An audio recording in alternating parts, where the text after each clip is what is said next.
नमस्कार विद्यार्थी मित्रांनो, आपण या आधीच्या व्हिडिओमध्ये पार्ट 1 मध्ये मराठीचे उत्तर बघितले होते.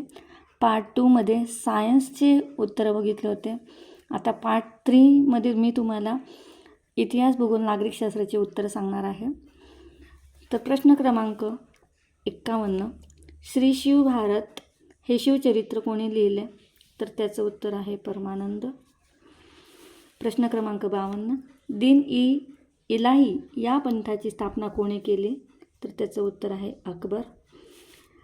प्रश्न क्रमांक 53, महाराष्ट्रातील वारकरी संप्रदायाची प्रमुख देवता डॅडॅशी आहे?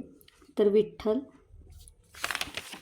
प्रश्न क्रमांक 54, स्वराज्याची पहिली राजधानी कोणती होती? तर त्याचं बरोबर उत्तर आहे राजगड. महाराणी ताराबाई यांचा भद्रकाली असा उल्लेख कोणी केला? तर त्याचं उत्तर आहे देवदत्त. प्रश्न क्रमांक 56, पानिपतची तिसरी लढाई केव्हा झाली?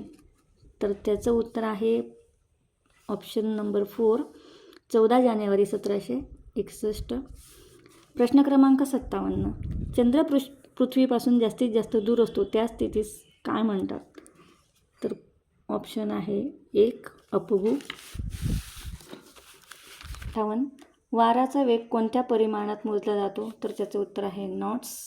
हवेची स्थिती दर्शवणाऱ्या नकाशात आवर्ताचा केंद्रभाग कोणत्या इंग्रजी अक्षरांनी दर्शवतात? तर त्याचं उत्तर आहे ऑप्शन क्रमांक 4, एल.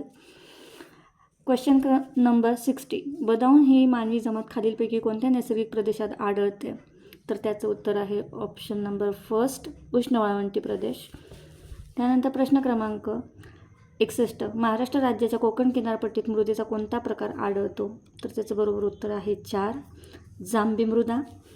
62, 21 जून रोजी सूर्य कोणत्या वृत्तावर असतो? तर त्याचं करेक्ट आन्सर आहे 4 नंबरचा ऑप्शन, कर्कवृत्त.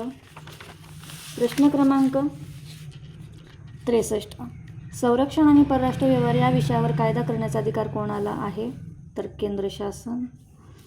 त्यानंतर प्रश्न क्रमांक 64, मूलभूत हक्कांची तरतूद संविधानाच्या कोणत्या भागात केलेली आहे? तर भाग नंबर 3. भारताच्या संविधानात सुरुवातीला एकूण किती भाग होते? तर त्याचं बरोबर उत्तर आहे पर्याय क्रमांक 1, 22.